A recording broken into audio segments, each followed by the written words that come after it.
Bismillahirrohmanirrohim. Assalamualaikum warahmatullahi wabarakatuh. Sebelum kita masuk pada penjelasan materi yang akan saya paparkan, terlebih dahulu saya akan memperkenalkan diri. Nama saya Samsidar Alik dengan NIM 2004010035 dari Prodi Ekonomi Syariah kelas 3B.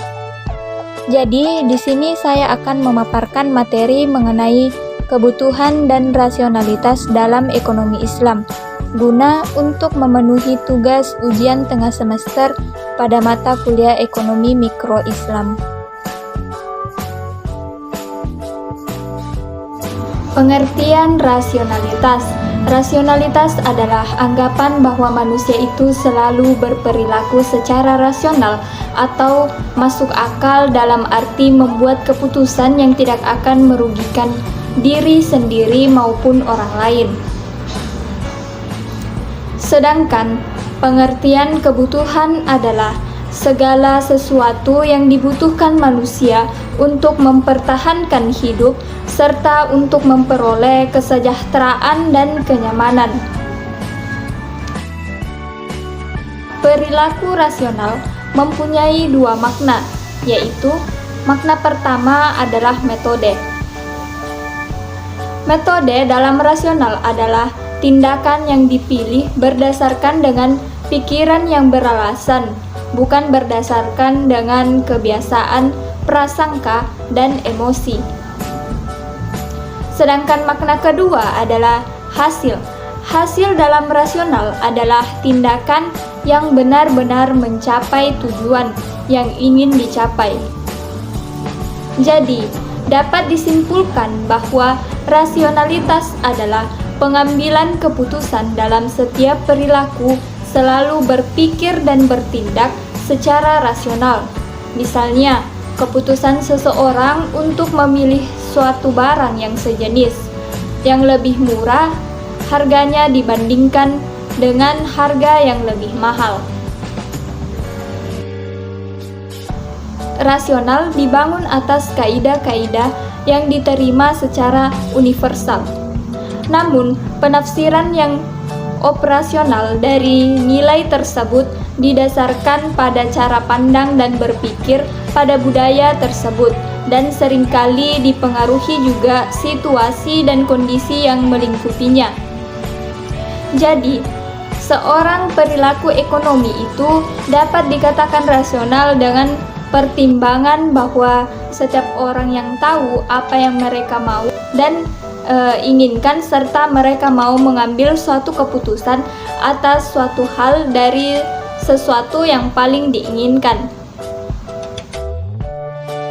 Adapun aksioma-aksioma pilihan rasionalitas dalam konvensional terdiri dari yang pertama, perlengkapan. Prinsip ini menjelaskan bahwa setiap individu selalu dapat menentukan keadaan mana yang lebih disukainya di antara dua keadaan. Yang kedua, transitivitas. Prinsip ini menerangkan mengenai konsistensi seseorang dalam menentukan dan memutuskan pilihannya bila dihadapkan oleh beberapa alternatif pilihan produk. Yang ketiga, kesinambungan.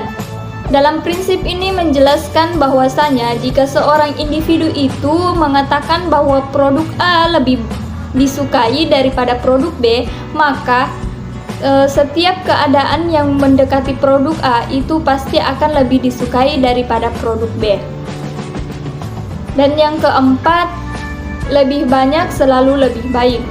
Prinsip ini menjelaskan bahwa jumlah kepuasan akan meningkat jika individu mengkonsumsi lebih banyak barang atau produk tersebut.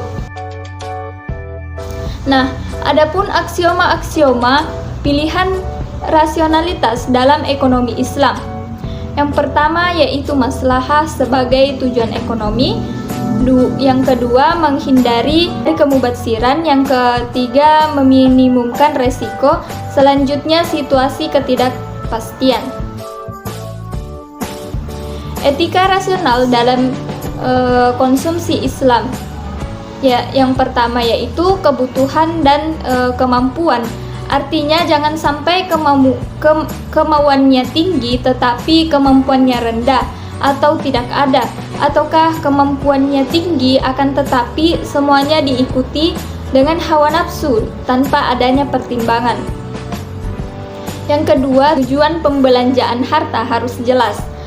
Pembelanjaan harta di sini artinya tidak hanya untuk barang-barang yang sifatnya duniawi, melainkan kepentingan untuk jalan Allah Subhanahu wa Ta'ala. Yang ketiga, halal dan thayyib. Yang keempat, menumpuk dan menimbun harta kekayaan. Di dalam Islam sebenarnya tidak melarang kita untuk melakukan penimbunan harta, misalnya untuk menabung dengan tujuan membiayai suatu rencana. Yang kelima, lebih banyak tidak selalu baik. Artinya berlebih-lebihan dalam agama itu sebenarnya dilarang. Tetapi dalam hal ini terjadi pada barang-barang yang dapat menimbulkan kemaksiatan apabila dalam melakukan konsumsi. Adapun kaidah pokok dalam rasionalitas ekonomi Islam. Yang pertama yaitu pada dasarnya setiap bentuk muamalah adalah dibolehkan kecuali jika terdapat larangan dalam Al-Quran dan hadis. Selanjutnya yaitu hanya Allah Subhanahu wa Ta'ala yang berhak mengharamkan dan menghalalkan sesuatu hal. Yang ketiga, sesuatu yang menyebabkan kepada yang haram adalah haram. Yang keempat, tujuan atau niat baik tidak dapat membuat yang haram menjadi halal. Yang kelima, halal dan haram berlaku bagi siapapun yang muslim, termasuk bagi orang yang berakal dan merdeka. Yang keenam, keharusan dalam menentukan skala prioritas dalam pengambilan keputusan. Sekian penjelasan materi dari saya, kurang dan lebihnya mohon dimaafkan. Wassalamualaikum warahmatullahi wabarakatuh.